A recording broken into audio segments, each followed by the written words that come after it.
Om Namo Bhagavate Vasudevaya.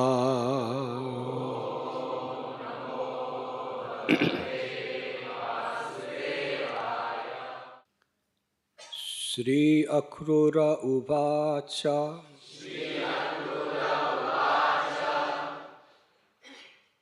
Natosmyaham tvakila hetu hetum.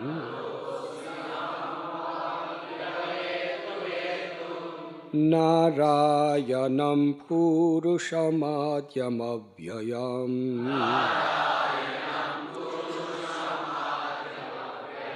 Yanabhijatharavinda koshad. Brahma virasidhyata esha loka.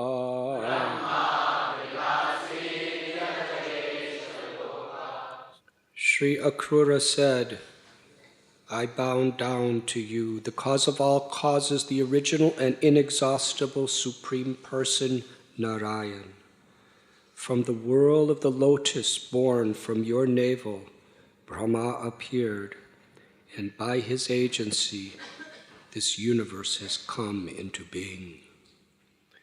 Earth, water, fire, air, ether, and its source, false ego, the Mahatattva, the total material nature, and her source, the Supreme Lord's Purusha expansion, the mind, the senses, the sense objects, and the senses presiding deities.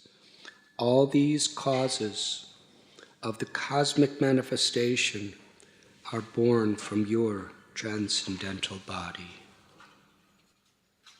The total material nature and these other elements of creation certainly cannot know you as you are, for they are manifested in the realm of dull matter.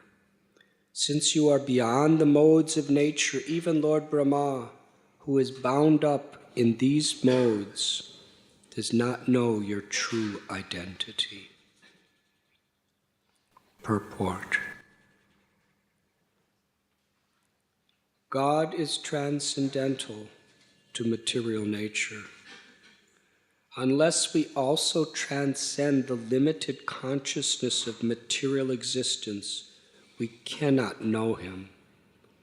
Even the greatest living entity in the universe, Brahma, cannot understand the Supreme unless he comes to the platform of pure Krishna consciousness.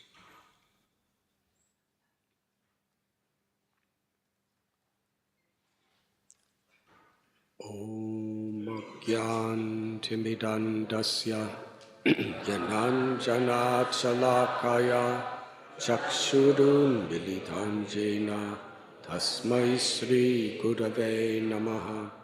Sri Chaitanya Manobhishtam Sthapitam Yena Bhutale Swayam Rupa Kadamayam Dadati Svapadantikam Vandeham Sri Guru Sri Jutha Padakamalam Sri Gurun Vaishnavamscha Sri Rupam Sagrajatam Sahagana Raghunathan Vitam Tam Sajivam Sadvaitam Savadutam Parijana Sahitam Krishna Chaitanya Devam Sri Radha Krishna Padan Sahagana Lalita Sri Vishakam Vitamscha. He Krishna Karuna Sindhu Dina Bandhu Jagatpate Gopesha Gopika Kanta Radha Kanta Namostate Tapta Kanchana Gaurangi Radhe Vrindavaneshwari Vrishabhanu Pranamami Hari Priye Pancha Kalpatarubhyascha Kripa Sindhubhya Evacha Patitanam Bhavanibhyo Vaishnavibhyo Namo Namaha. Sri Krishna Chaitanya Prabhu Nityananda Sri Advaita Gadadhar Shivasati Gaura Bhakta Vrinda Hare Krishna Hare Hare Hare Rama Rama Rama Hare Hare.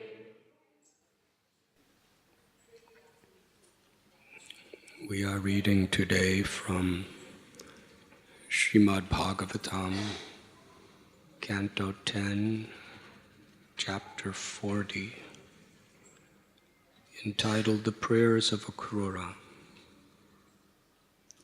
Text 1 to 3.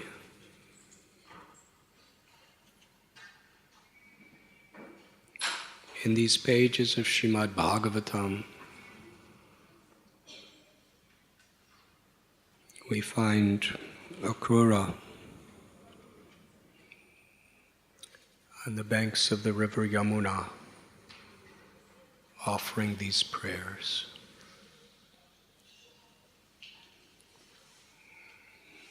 The story of Akrura's coming to Vrindavan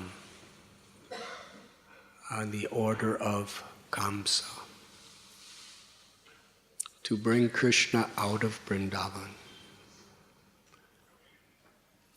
has been meditated upon, sung in beautiful poetry, and moved limitless hearts over the ages. Tomorrow I will discuss the story. Today I would like to specifically address this verse that we are reading today.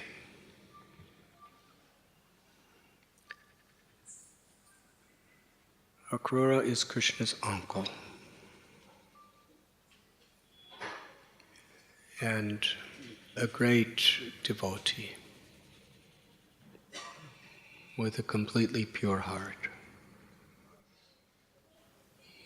It was for this reason that Kamsa chose him to bring the message to Krishna and Balaram.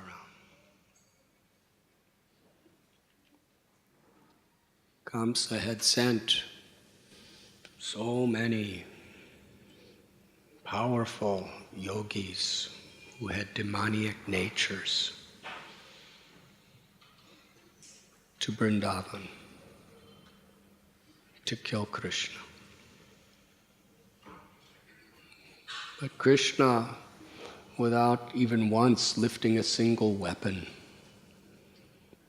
in the most exciting, imaginative ways, he delivered all of them. He did it in such a way just to attract our hearts forever.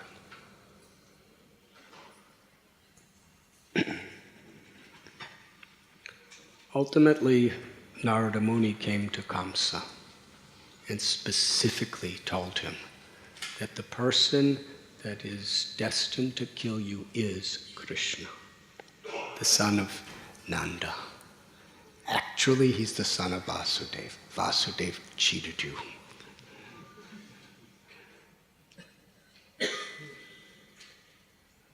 Kamsa was so angry. He wanted to immediately kill Vasudeva, immediately kill Ugrasena, his father, everyone. But Narada Muni said, don't do that. It will only make things worse. Krishna is the one you want to get. So now, for the first time, Kamsa was totally focused. Previously, he was trying to kill Krishna in so many ways, but he wasn't 100% for sure that that was the boy. That was his enemy.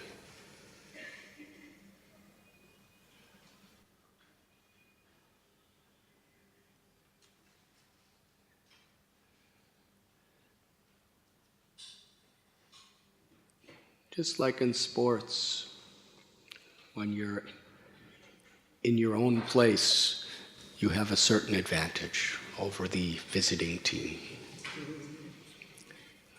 So Kamsa was sending his people to Vrindavan and they were all losing the match. So Kamsa was convinced, if I bring Krishna to Mathura, my place, then he will be destroyed. And he had so many terrible ways with different levels, alternatives of how to kill Krishna in Balaram. First he would invite them to a bow sacrifice and a wrestling match. When they would arrive, he had a Kuvalayapita, huge, gigantic elephant that was sure to kill little Krishna. But if that didn't work, he had Chanura and Mustika, these big wrestlers. He had so many plans and alternative plans. But how to get Krishna to come? Krishna's Govinda. He loves his cows, he loves his calves. From the time Krishna appeared in Vrindavan, he never left Vrindavan. The only hint of his leaving is when he went underwater to Varuna's abode to get Nanda Maharaj. But in one sense, he didn't leave Vrindavan because he was in the Yamuna. But he never left. And he was so much loved by Yashoda and Nanda and all the Gopas and Gopis, Sri Radha. How could he ever leave Vrindavan? Why would he ever leave Vrindavan? And at the time he was just a small boy, hardly 11 years old.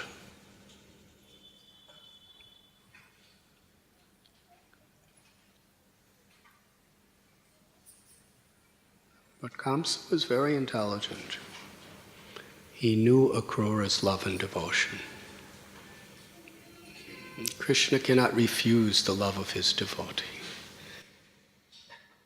If he just sent a messenger, it wouldn't have worked. But if Akrura goes to ask Krishna, then Krishna will come. Because Akrura was such a loving devotee. And Kamsa told Akrura his intent. You go, I will give you a brand new chariot. You go and you invite Krishna to come. And he told him the whole plan. I'll have Kuvalayapita kill him. Otherwise I'll have Chanura and Mustika, the universal champion wrestlers, I'll have him kill.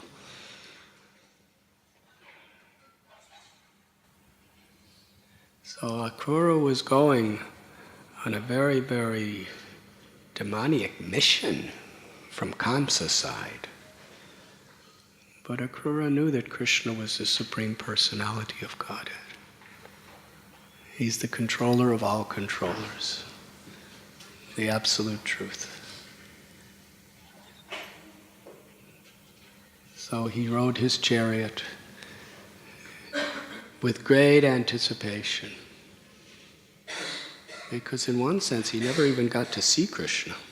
Yes, it's not that he was visiting Vrindavan. Krishna was his beloved Lord.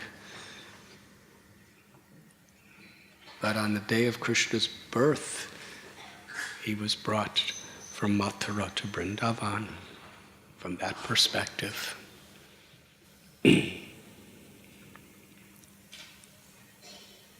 So Akrura, he knew that Krishna would understand his intention. And he understood that he was a part of Krishna's plan. So when he came to Vrindavan, Krishna and Balaram, Nanda, Yashoda greeted him so nicely. And when he told that he was going to take them away, the gopis were in so much anguish. Yashoda Mai was in so much anguish. Even Krishna and Balaram, seeing his devotees in that state, were in so much transcendental anguish.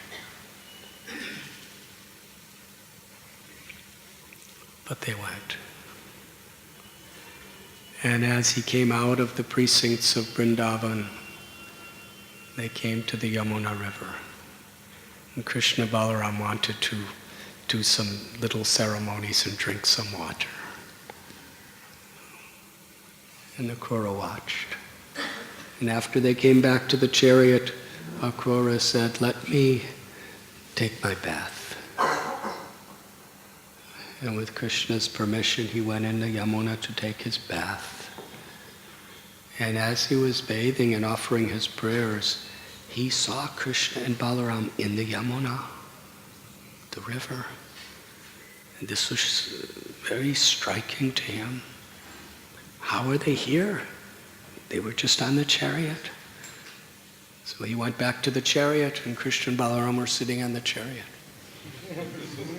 Then he went back to the river, and he saw them in the river. Then he saw Krishna manifest his form of Narayan.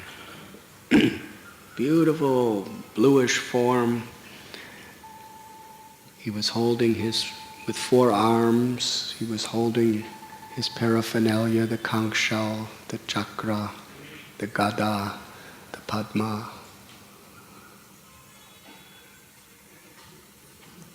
And Balaram became Anantashesha, the 1,000 hoods laying as the bed for Narayan to live, to rest upon.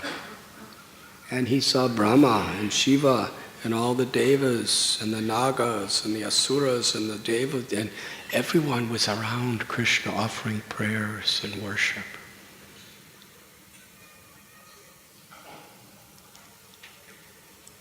And again, in these verses, he's offering his prayers.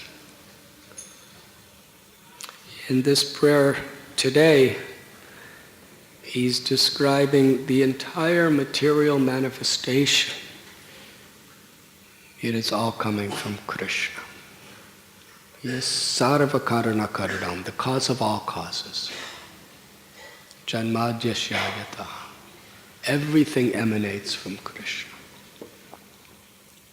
Aham sarvasya prabhavo matta sarvam pravartate iti matva bhajante mam buddha bhava samanvita. All material and all spiritual worlds have their origin in the one supreme absolute truth.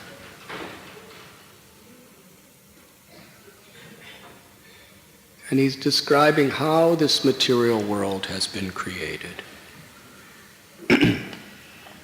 The total material nature, the mind, the senses, the 8 elements, the 25 elements of creation, the Mahatattva, so complex, so inconceivable.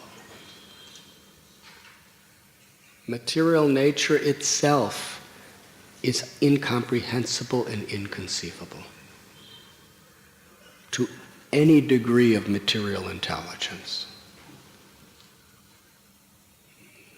We can discover so many apparent truths of how this universe is working, but it's only very external and superficial. The deeper we go, the more we realize it's impossible to understand.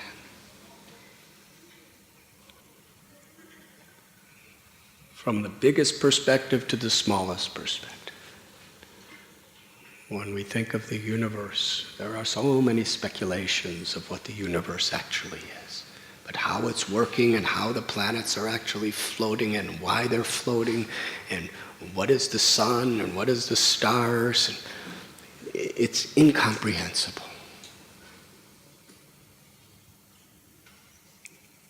And the better our telescopes, the more we realize we don't know. Really. This is actual, honest knowledge. The more you know, the more you realize you don't know. Egoistic dishonest knowledge is the more I know, the more I understand everything. That's because you don't really understand. This creation is inconceivable. It's so beyond us.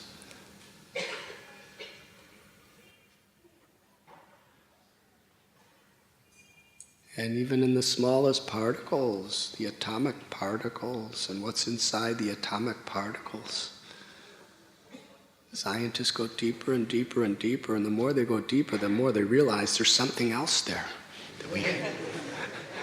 there's something else there that we didn't know about, and what's in that? And then when we find out what's in that, we realize there's something else in that we don't know. And what's the energy that's made? What's the energy, the Shakti within all of these little atomic particles that are actually activating them? It's inconceivable.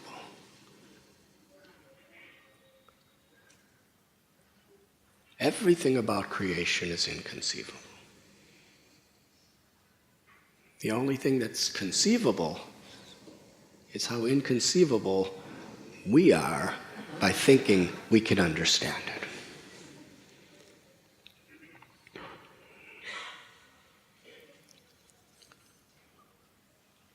it. So when we see creation in this perspective, we can actually see God. We can see Krishna in the creation. This Achintya Shakti. The Achintya Shakti is all-pervading. Achintya Shakti is not just a philosophical principle which describes when God comes to earth and performs incredible feats. Achintya Shakti, everything about Krishna is Achintya Shakti. And this creation is a manifestation of Krishna. So therefore, everything about creation is Achintya, inconceivable. And the more we understand how it's inconceivable, is only possible when we see beyond our own ahankar or ego through these senses, through this tiny little intelligence. The greatest thinkers, Einstein, one of the greatest scientific minds in creation that we know of. But his conclusion is, without a supreme brain, it can't be working like this. It's inconceivable. One scientist, he was a little honest because he had some religious connections. He said, the more I understand the scientific of the world, it's like going to the shore of the ocean and understanding 1 or 2 grains of the sand. That's all. That's the most we can understand in the limitless shore of the ocean of material existence, is we can understand a couple little grains. We can't even understand what's in those grains.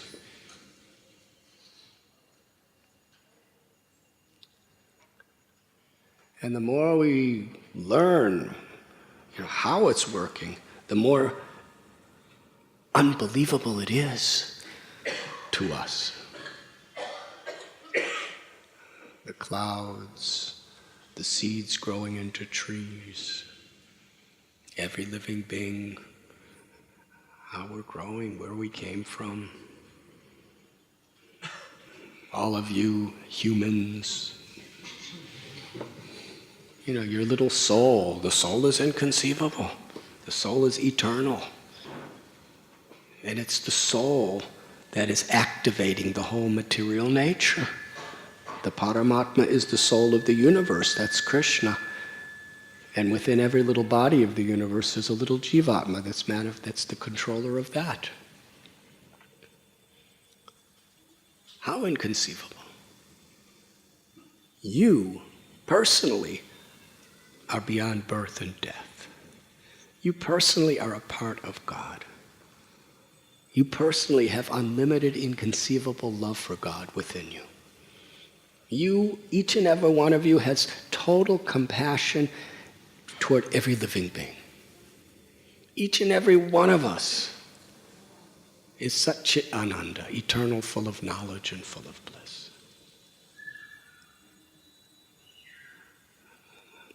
How many of you feel like that? Each and every one of you is beyond suffering.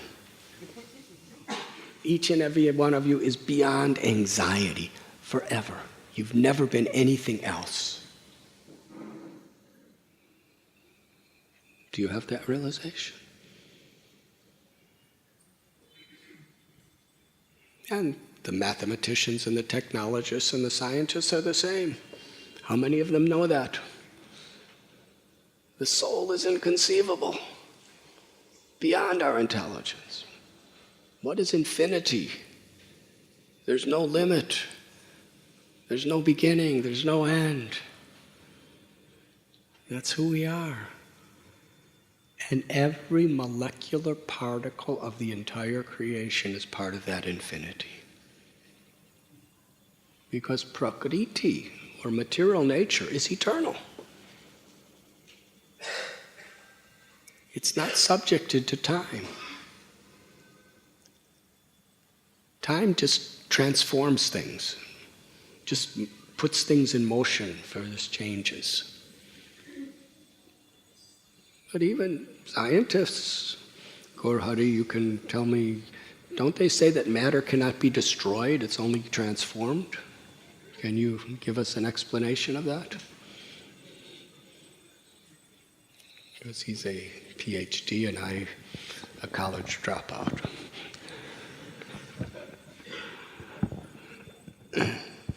Hare Krishna Maharaj. What I understand is matter and energy, they are transformability into each other. So overall, either it's this way or that way. So either there is matter or there is energy.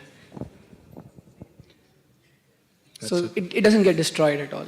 Is that what the scientists say? Yeah. Thank you. Thank you, Maharaj. Thank you for a wonderful... You make it so simple.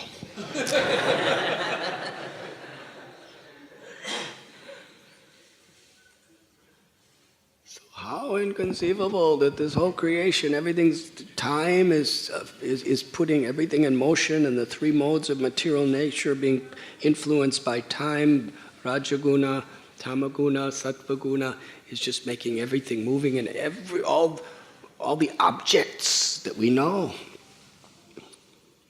are made of all sorts of molecular little things that are moving around. Yes, we see in our eyes.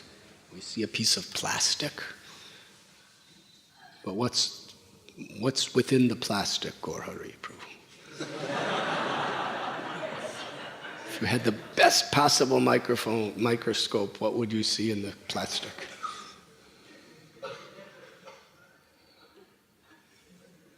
I'm learning myself, actually.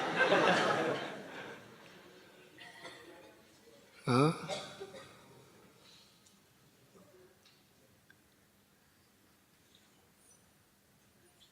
So plastic is a polymer and it consists of molecules, which consists of atoms, and then they talk about quarks. So and within the smallest unit, there is Paramatma.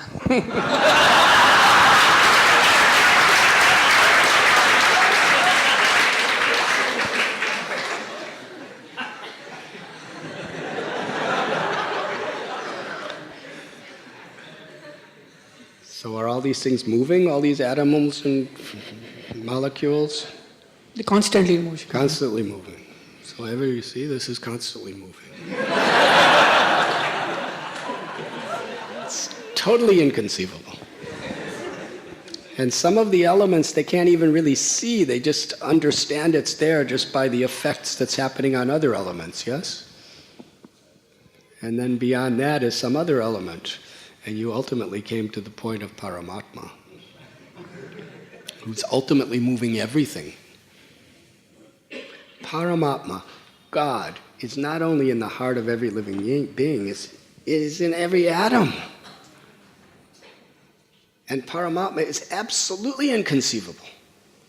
He's the cause of all causes. He's the supreme Mahato Mahiyam Anato Niyan. The smaller than the smallest, the bigger than the biggest. He knows everything. And he's at the very essence of every atomic particle. That's quite inconceivable.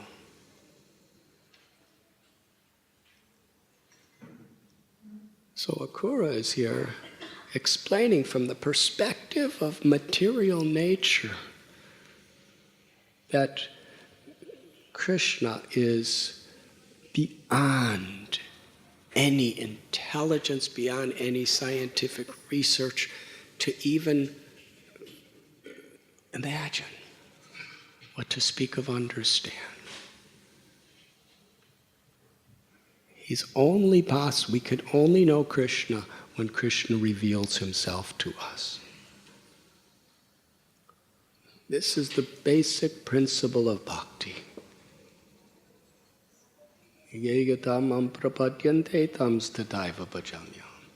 As we surrender to Krishna, Krishna reveals himself accordingly. Daivi yeshu gunamayi mama maya duratyaya mame vamye prapadyante maya me tatarantite. This material nature, incomprehensible, unbelievable, very difficult to overcome the illusions. Because you see, the energy that's behind everything within material existence is Maya, Mahamaya, the illusory energy. It's that illusory energy that is activating everything. It is that illusory energy that is in and between every atom. It's all there to keep us in illusion. But then Krishna tells, after explaining this Daivi Heshu Gunamayi, this material nature which is completely beyond anybody's capacity, Krishna says that I am the controller of material nature. Because as Gaur-Hari Prabhu has so scientifically represented the very essence of IIT, that Paramatma is behind Mahamaya. The whole illusory energy is, Krishna is always within it, directing it and controlling it. So without Krishna, it's impossible to ever understand anything as it is, because Maya is so powerful. But by Krishna's free will, aham evam vedorajana. Through devotion, Krishna is willing to reveal himself to us. And when he reveals himself to us, he could reveal himself in everything. Krishna tells in Gita, for one who sees me everywhere and everything in me, for that person I'm never lost, nor are they ever lost to me.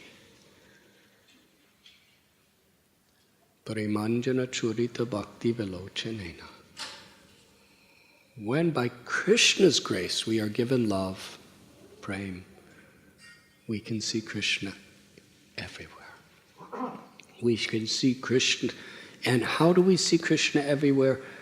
We see the opportunity to serve Krishna and love Krishna in every situation.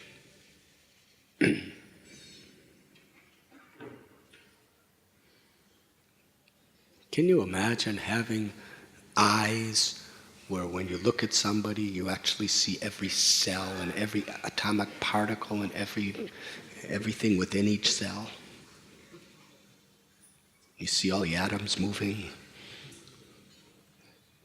Could you imagine having eyes that actually saw that reality? The only reason why we see things looking the way they are is because we have such gross, external, insufficient vision. Yes, we see a man or a woman, we think, oh, they are so beautiful, they are so handsome. It's only because you only see so much. If only you had deeper vision, You would see the blood, and you would see the nerves, and you would see the organs, and you would see all the atomic particles and the cells and the atoms and the neutrons and electrons and everything all moving around. And you wouldn't be attracted at all. Yes, it would be quite disgusting in one sense. So Maya keeps our vision on such a level that we remain in illusion. Isn't it inconceivable? Why a rat sees such beauty in another rat?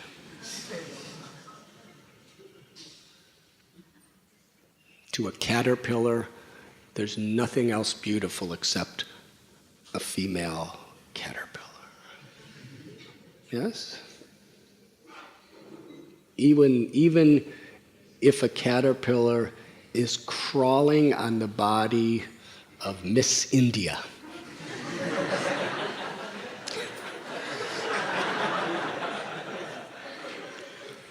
there's not the slightest bit of attraction. It's just looking, even while crawling, even on a very, very special part of the body of Miss India, the caterpillar is just looking for another caterpillar. That's how Maya works. We're just programmed to see things in such a way just to keep us in illusion. Just to keep these attractions and these aversions in our life. That is the power of material energy. And Akrura is saying, but if Krishna wants to reveal himself, it is beyond all these material considerations. And here he is. He's seeing Krishna as Narayan. He's seeing Balaram as Ananta Shesha. And then when he's going to come back to the chariot, he's going to understand that Krishna and Balaram are the origin of Ananta Shesha and Narayan.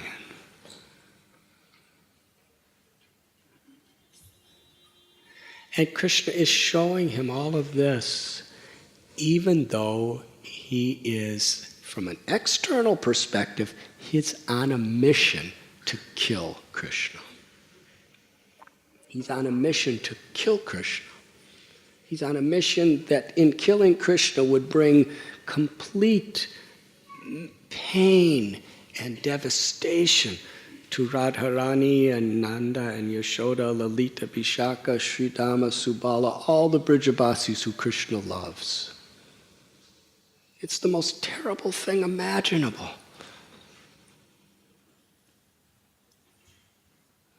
But he understood that Krishna knew his heart.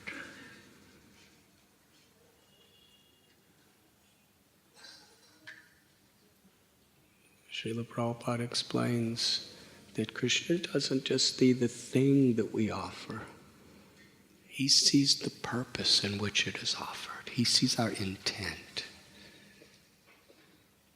We see Akrura, he's going to be very much misunderstood by what he did. But he had such a pure intent. He really could understand that this really is what Krishna and Balaram wanted him to do. In fact, Krishna and Balaram were honoring him as their uncle, as a senior. And because he asked them to come, he honored them and said, yes, we will go. And they were all excited. We're going to Mathura. We will get to see Mathura. We'll get to see the bow. We'll get to wrestle. They were very happy.